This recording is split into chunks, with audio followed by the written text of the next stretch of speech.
Hey everybody, Tiny Flame Rob here. I'm making a quick recording to talk about implementing 3D sound inside of your scenes when you're making a top-down game. The reason I'm recording this is because I had to do quite a lot of experimentation to figure out what the best settings were for my circumstance, and I thought I'd make a video to show it so other people can maybe do less experimentation and more implementation. So if we're currently in the warehouse district of my game that I've been working on, and if we go up to the entrance way, we'll see there's a bunch of neon lights that I've added and some vending machines. So these have got audio sources attached to them, and they are set to play as a 3D sound. So if we go close to them, you should hear audio on the left-hand side of your headphones if you're listening to this in stereo. So the vending machines have got that kind of machine noise added to them. And we can do the same for the neon light if we go to the neon lights.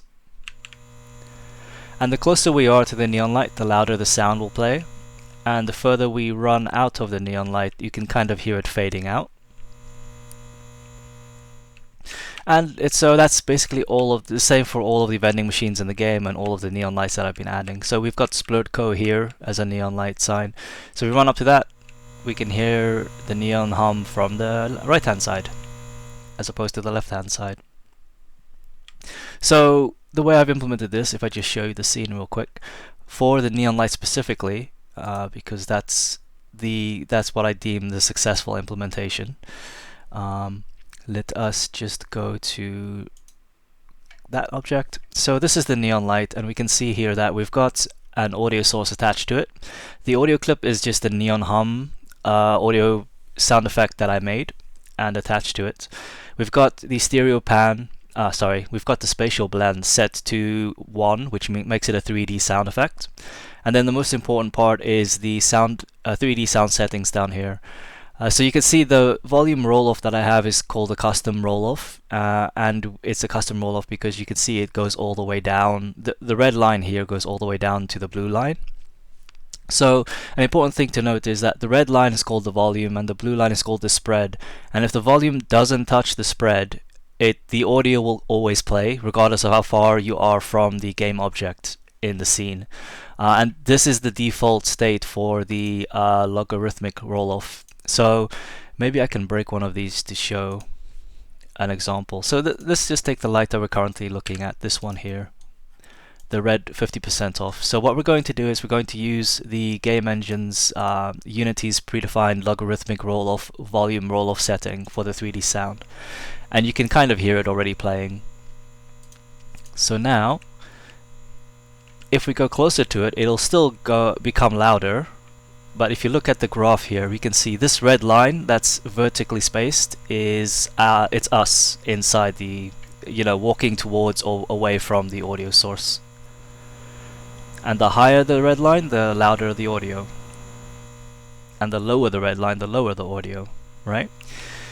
So I've used this logarithmic roll-off as the basis for my custom effect. So if we change it slightly, for example, we're going to drag this down by click and dragging. You can hear the audio go quiet because we're basically extending the curve a bit, like that. So now, if we go closer, we can still hear it pretty loudly. If you go further away, it's a lot quieter. The thing is, as I mentioned earlier, because we don't have volume touching the spread, if I run far away, like let's go down the stairs here, you can still hear the hum, right? And even if I run to the opposite side of the scene, we would still hear that light. Now if you can imagine, you have like, let's say 17 neon lights in your scene, all of those lights will stack up and you'll just hear this insane hum that'll drive you insane. So the way I fixed it was to just pull the volume down to touch the spread, and you can see there, it just goes quiet. But we don't lose the audio effect, so we'll move some settings. Normally the way I do it is I move the volume, the start of the red red-line, the highest bit that touched the reverb zone mix, I move that all the way to just over 1.8, and then I kind of try and curve out the red curve to make it like a nice gradual dip. You can do that by using these little white bars here. and that should be a nice curve.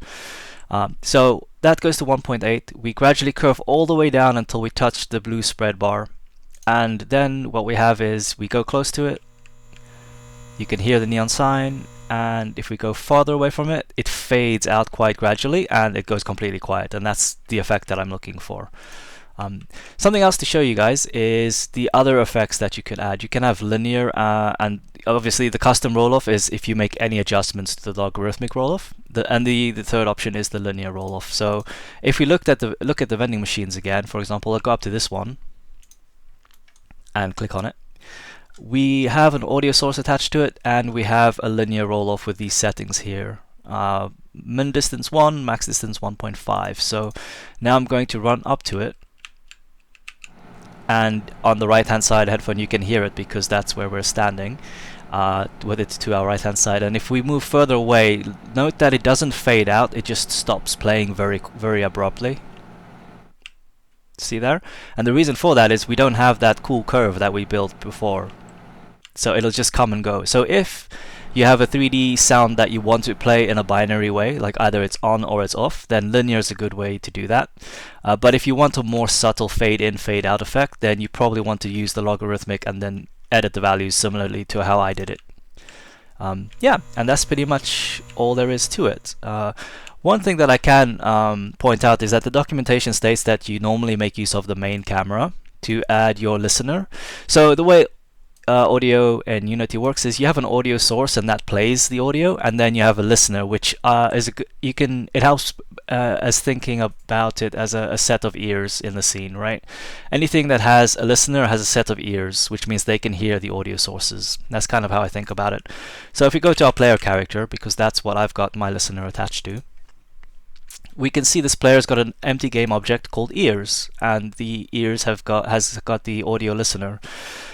Now I've got some additional helper code attached to it, and the reason for that I'll explain in a moment. But for now, let's disable this so my player no longer has ears. They can't hear. It's dreadful. But if we go to the camera and we enable the listener there, or attach a listener there, now I've moved the ears from my player character to my camera, and if we look at what effect that has in game, I'll run up to the neon sign. We can't hear it, right? But if we zoom the camera closer to it, see? So that's a cool way to get an effect when you want the listener to be attached to the camera. So let's say the actual player that you're controlling isn't as important to the game world, and you're more focused, like the player's senses should come from the camera, whatever the camera's attached to. You probably want to attach it to the main camera, but for my project, the player is kind of the protagonist of the whole game and the whole experience. So whatever affects the player model character needs to affect the actual player playing the game. So that's why I made the choice to attach it to the player. But it depends on your project. So that's just something to keep in mind.